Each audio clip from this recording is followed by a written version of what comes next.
Dimecres de la cinquena setmana de Quaresma, de l'Evangeli de Joan.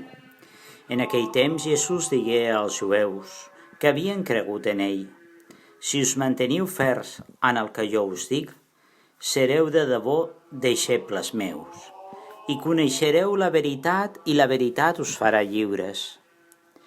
Ells li respongueren: som descendents d'Abraham, no hem estat mai esclaus de ningú. Com pots dir que no som lliures? Jesús els contestà: us ho dic amb tota veritat, tothom qui peca és esclau del pecat. I els esclaus no es queden a la casa per sempre.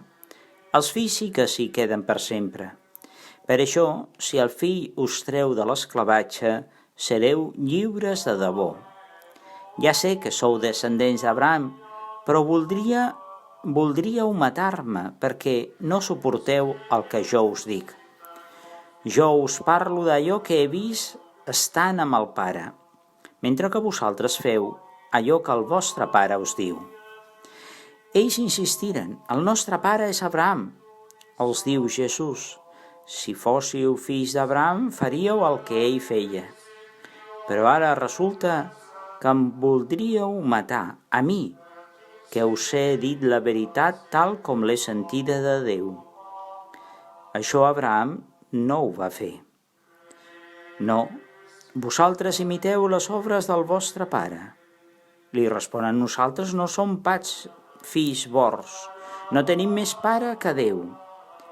Jesús els diu: si Déu fos el vostre pare, m'estimaríeu a mi, perquè jo he sortit de Déu i vinc de Déu.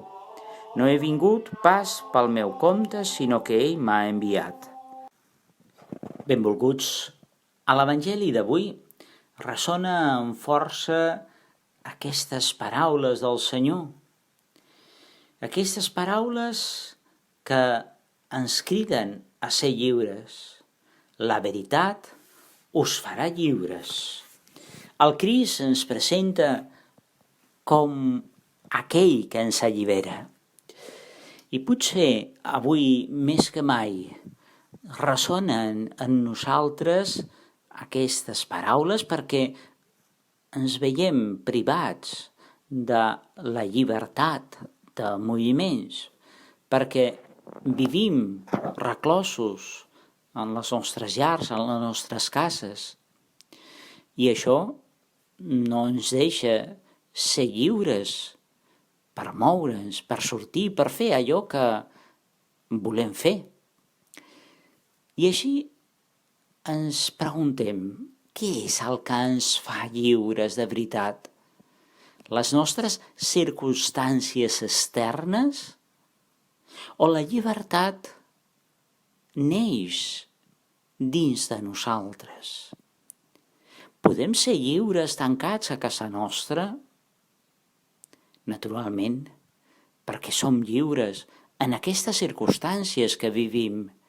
Som lliures i per això restem a casa nostra, perquè utilitzem la nostra llibertat per fer el bé als altres i protegir-nos a nosaltres mateixos i també als altres.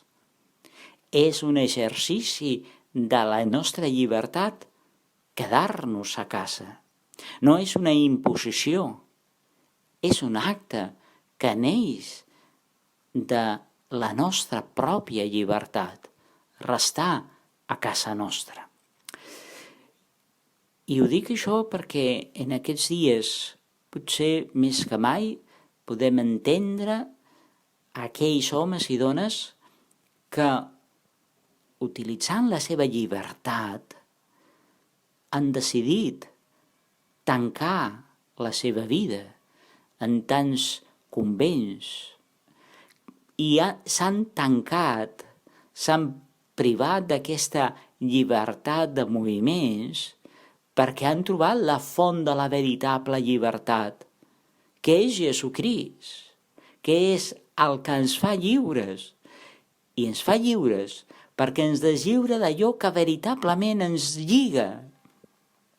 Ell ens deslliga del pecat, ens diu l'Evangeli. I per això també nosaltres, avui, enmig d'aquesta privació de moviments que tenim, som lliures. I és veritablement un exemple reconfortant veure tants que viuen aquesta situació que podríem dir de dificultat perquè no es poden moure i haurien de moure's, però la viuen amb pau, amb serenor, amb esperança, amb fortalesa. I viuen aquesta situació perquè en aquesta situació més que mai s'està produint aquesta ampliació de la utilització de tants mitjans de pregària.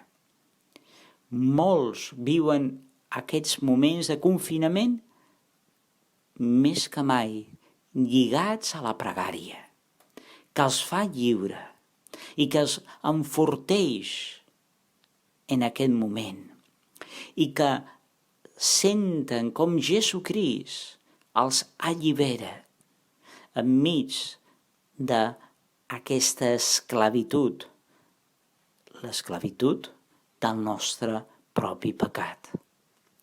Per això aquest moment és moment de sentir-nos alliberats, més que mai en aquest temps de Quaresma, ben propers ja a la Pasqua.